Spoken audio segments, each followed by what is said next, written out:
एक बार एक किसान का अपने पड़ोसी के साथ झगड़ा हो गया और उसने उसे बहुत बुरा भला कह दिया, बहुत लड़ाई कर ली। लेकिन बाद में उसे बहुत बुरा लगा और वो एक संत के पास गया कि मैं इन शब्दों को वापस कैसे लूं। उस संत के पास बहुत सारे पंख थे। उसने कहा कि इसको शहर जाकर हर जगह पर बिछा दो। जब वो वापस आया तो उसने कहा कि अब मैं क्या करूं। उस संत ने कहा कि वापस जाओ और उन पंखों को इकट्ठा करके लेकर आओ। लेकिन उस व्यक्ति ने कहा कि अब तो वो पंख उड़ गए होंगे, अब वो मुझे कहां मिलेंगे। तब संत ने समझाया कि जैसे तुम उन पंखों को इकट्ठा नहीं कर सकते, आपके द्वारा बोले गए शब्दों को भी वापस नहीं ले सकते। इसलिए जब भी किसी को कुछ भी बोलो, बहुत सोच समझ कर बोलो, ताकि बाद में आपको पछताना ना पड़े। इस देश का हर आदमी दूसरे के बारे में सब कुछ जानता है। यही उपलब्धि उसे चपरासी बनाती है, यही उसकी उपलब्धि उसे चपरासी बनाती है। अगर वो अपने बारे में जान जाए तो अंबेडकर बन जाए, अगर वो अपने बारे में जान जाए गांधी बन जाए, अगर वो अपने बारे में जान जाए कलाम बन जाए। सबसे भरोसेमंद इंसान ही धोखा देता है। ये आज से नहीं, महाभारत के वक्त से चला आ रहा है।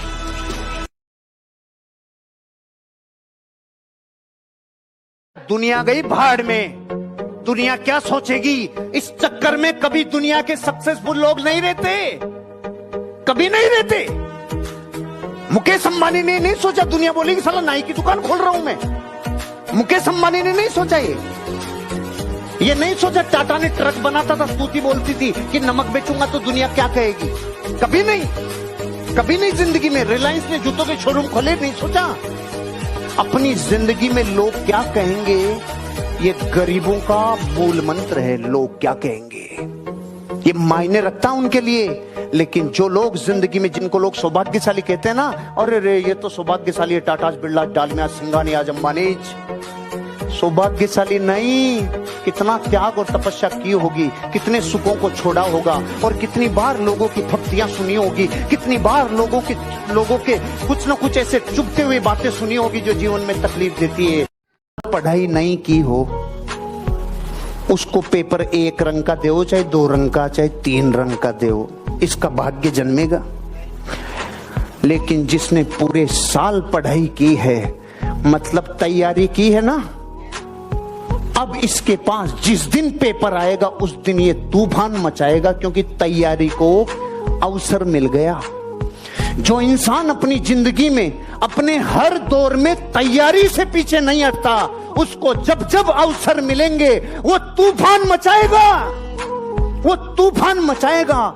सारी दुनिया जब सचिन के ऊपर लांछन लगाती थी, उस टाइम वो मुंह से जवाब नहीं देता था। वो रात को 3 बजे की सर्दियों में भी एक ही काम करता था, तैयारी तैयारी तैयारी। और जिस दिन अवसर आता था उस दिन छक्कों से जवाब देता था, उस दिन तैयारी को अवसर मिलता था और भाग्य का जन्म होता था। इसलिए पूरे विश्व ने उन लोगों को भाग्यशाली कहा जो